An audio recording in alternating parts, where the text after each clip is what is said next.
Debbie, I'm here with Amanda Spears, Tonya Ruiz, and Riley Chow. We're the A-Team. I'm Rob Licuria, and we're here to talk about the film nominations that were announced by the Screen Actors Guild this morning. A lot of really interesting stuff, a lot of same stuff, but some really interesting surprises as well. I'm going straight to you first, Tony. I want to know what your first reaction was when you saw the nominees.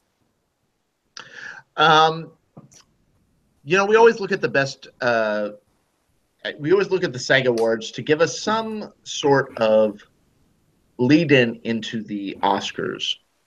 And for me, what this told me was that the Oscars are now coming down to 3 films. Lady Bird, 3 Billboards, and Get Out. And what's amazing to me is that Get Out, a film that opened back in February, is showing such strength in the guilds, in the Golden Globes, in SAG, that I really think it's a serious threat to win Best Picture at the Oscars. So my prediction from here on out is going to be Get Out. The fact that it got in for Best Actor, with Daniel Kaluuya taking out Daniel Day-Lewis, to me, it's a film that seems to have really resonated, and the fact that it opened so long ago, and it still has such a presence in the guilds across the board, is really telling to me. Yeah, it's so cool. I'm so impressed by Get Out's strength getting in, pardon the pun, and I think that it is the best film of the year so far as I'm concerned, and I'm so happy to see it get all this recognition, and I think it's going to go all the way to the Oscars in a few months. So that's pretty cool. Amanda, what were your thoughts? I have a sneaking suspicion I know what you're going to talk about, but I'd love for you to just tell us what your initial reaction was when you saw the nominations. I am not that predictable, first of all. But I think Christopher Nolan can probably, he needs to figure out a way to get that screenplay into adapted. Like, he needs to find some way to convince them that's based on some book or something, because if he cannot get Mark, or he needs to dig Mark Rylance out of whatever hole he's hiding in and get him to start campaigning for supporting actor, because without an acting nomination and without a writing nomination, he can kiss Best Director goodbye. Wow. Other than that, Lady Bird, loved it. I love The Big Sick. Thank God it recovered. I was so happy after I was so mad yesterday. And I love Lady Bird. It was absolutely a great film. And I'm kind of trying to decide between it and 3 Billboards for Best Ensemble, because I kind of agree with the Marcus Dixon rule of you need a large, it's not really the lead character so much as it's the bench, and which bench has a lot of TV actors in it. So I think Lucas Hedges is going to win either way. There you go. Yeah, but I do think that, yeah, it's probably between one of those 2 and then maybe possibly Get Out. But at least we won't have Oscars so white. True that. Riley? On the television side, we kind of just saw, the same nominees, and if you want to get a good score at Gold Derby, you just predict the consensus, and then you'll get most of them right. And that's what happened on the film side, or on the television side. On the film side, we've got tons of surprises. I'm most proud that I got the Woody Harrelson nomination for 3 Billboards. I think 3 Billboards is ahead at this point. I just figured that, everybody was talking about Call Me By Your Name getting 2 nominations, but that kind of thing rarely happens. It's been 25 years since it happened at the Oscars in that category.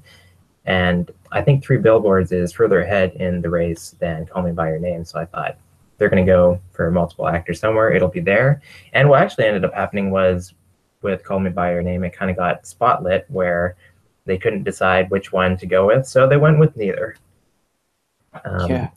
In the Best Actor race, Tony was talking about how Daniel Kaluuya pushed out Daniel Day-Lewis. I think that Daniel Day-Lewis was actually not ever in the hunt for a SAG nomination. I think that, we see year after year, the films that come out late, they get snubbed because SAG voting actually starts way back on November 16th and it goes on for several weeks. So you get to the point where many voters, possibly all of them, had voted by the time that they actually received their Phantom Thread or their screeners for the post, which was another big snub, but also not necessarily that surprising. Yeah, I think I was talking about this with Amanda last week on one of our other chats, and we were saying, like, from now on, if you're not nominated in the ensemble category, forget about Best Picture, right? So, like, Dunkirk, my second favorite film of the year so far, and The Shape of Water, are they done? I mean, I think Shape of Water is still going to win Best Director. I think the good news for that is it's a tech-heavy movie. Yeah. And we saw Gravity. I mean, and I just want to say to everyone who's like on the Mudbound gas, like, you need to take your foot off the gas. Like, seriously, we saw, I really don't understand why everyone's not talking about Deja Vu. We saw the exact same thing with Beasts of No Nation. Like, we're in a Groundhog's Day situation again. Like, everybody needs to be like, be careful, because this is the same scenario. We know SAG has a Netflix subscription. Yeah. We really, really get it. Between TV and film, they have a Netflix subscription. No Adam Sandler, though. I think that whole sexual assault thing just kind of washed over that movie, because honestly, he deserved the Golden Globe nomination. He deserves to be taken seriously in that film. He is so good in that movie. Well, and unfortunately, and I applaud you, Riley. I wanted to put Woody Harrelson in. I think if there's going to be two who do it, Woody Harrelson, spoiler alert, just mute your volume for about 30 seconds. Up until his character's no longer in the movie, he is almost a co-lead with Frances McDormand. Put your headphones back in. Okay, just checking. He's almost a co-lead with Frances McDormand. So he definitely deserves to be in there. And he was in War of the Planet of the Apes. So good. He was in that Brie Larson movie that nobody saw, but he was still very good in, which name is escaping me now. Free Fire, or is that a different one? Anyway, okay. we've got to let's. But what the hell is with Steve Carell? Like, that character, that performance is awful. If they're going to go with a TV star, you should have picked Ray Romano. Honestly.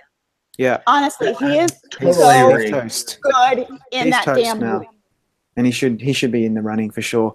Look, speaking of, when I saw Downsizing, I was watching Hong Chow and thinking, oh, imagine a world when she would be nominated for awards for this incredible performance. She gets the Golden Globe nomination against all odds. She gets the SAG nomination. As far as I'm concerned, she is in at the Oscars. I am so happy for her. That is the best thing about that movie. The best thing about that movie. It's a very interesting, heartfelt, it's risky because she puts on an accent. She's like the uber Asian Vietnamese character, but she's so good in that film. I'm so happy for her. That is a strong category. I think that could be the list at the Oscars. It's a shame that Tiffany Haddish couldn't break in this year, but unfortunately for her, it's probably done. I mean, someone like her, someone like Ray Romano, they needed those SAG nominations because they're both TV actors. But isn't it awesome that Best Actress is coming down to Allison Janney and then Laurie Metcalf? I mean, it's like TV versus TV. And Mary J. Blige, a Grammy winner. But could you imagine, like, fast forwarding, like, Allison Janney drops back down to supporting at the Emmys, and then she and Laurie Metcalf gets back in, and then we have like battle after battle after battle. Love it. Yeah. Okay, so let's keep looking at these nominations and drill down a little further. Before I go over to you, Tony, I wanted to mention my favorite category is a stunt ensemble category, because you've got 5 incredible films there: Baby Driver, Dunkirk, Logan, War for the Planet of the Apes, and Wonder Woman. It's just wonderful. I wish we could see those films in other categories, but unfortunately not to be this year. I think there's a snub in that category. I think there's a snub. Where's Blade Runner? Yeah, a lot Blade of Runner stunts in that movie. across the board. Yeah, that's kind of surprising that Blade Runner isn't amongst the 5, but I think Dunkirk wins because it's But probably have the you? most. I mean, the stunts in those 5 films are incredible. Like Logan, especially. I mean, all of them. It's a I great think category. Logan might actually be a good spoiler because it has to deal with kids. Like it, so they've got to find someone to play that little child actress in the True. film. So I like Tony, the what point about? about Blade Runner because they do tend to nominate films that are just like even remotely on their radar that have Yeah. some stunts in them, like last year with Nocturnal Animals. Mhm. sorry, that one still makes me laugh. Yeah, I still don't quite get that one, but yeah, they know better than me. Does anyone think James Franco could upset? Because they do when an actor director gets nominated. The last 2 times they've won. There's Roberto no Benigni, front runner there. There's no massive major front runner. Denzel Washington won for directing himself, and I have not been to a movie all year where at the end people were applauding just because they loved it so much, like they did The Disaster Artist. Yeah. I was amazed. I loved that movie so much. Sorry, Rob, you don't think Gary Oldman is a massive frontrunner? I don't think he is. That's just my instinct. I just think, and that's probably based on Darkest Hour, just underperforming from where we, as the pundits, are supposed to know stuff, thought it would be positioned by this point of the race. And it's just him and the whole John Lithgow factor. And I've just seen this kind of performance before. And James Franco, there is such love for that performance. Daniel Kaluuya is really kind of he's getting hotter and hotter. Timothy Chalamet is like the heart and soul of Call Me by Your Name, and then Denzel Washington is Denzel Washington. So I just don't know if he's that much in front as what he probably should have been. I do wonder where the supporting players are. Like, where's Ben Mendelsohn? Like, they were tripping all over themselves a couple years ago to give this guy an Emmy, and he can't get in. He can't get over Steve Carell. And yeah, there's not enough tennis in that movie for it to be about tennis. Like, seriously, that's my biggest problem. Like, if there wasn't a 20-minute boxing match at the end of Creed, it's not a movie about a boxer. This is about a tennis match, and we get about 2 minutes of tennis. There's no psychological battle between the two of them. I just, well, Tony, what do you think of the female actor in a leading role? Because I think that's a strong category too. I'm surprised by Judi Dench. I thought she had lost steam, but she's back, as well as the Globe. And then the other 4, I think you could make an argument for all of them winning. So what do you think about the actresses? I think, what's wonderful about that category, and I think that category going on to the Oscars, is that there really isn't a super strong front runner in any shape or form. I think Meryl Streep is still competitive in that category because she's Meryl Streep and because this would give her a record number of Oscar nominations, a record that she herself holds. But I think what will be really interesting is to see what happens between a Sally Hawkins and a Saoirse Ronan. At the Globes, those two are in different categories. I think we will learn a lot about where the Best Actress race is headed at the SAGs because there's no separation between musical and comedy and drama. And to see those two put up against each other will, I think, tell us a lot about where that category is going. Okay. So let's go with final thoughts before we move on. Who would like to go first? Wait, move on for the end of the video? Go ahead, Riley. Yeah, I think so. Riley. If you have more to talk about, go for it. Sounds good. Yeah, I wouldn't count out Margot Robbie either. I actually didn't have her in my predictions because the last set of DVDs that SAG voters got were The Post and Phantom Thread because they, weren't done in time, as well as Girls Trip and Wonder because they weren't really planning on awards campaigns, and also inexplicably I, Tonya. So I don't think that one was seen by many. So it could be a case of Leonardo DiCaprio in The Revenant where they get the screeners out really late. It misses a category ensemble, but it gets in for its lead because they're going all the way. So everyone who saw them put them on their ballot.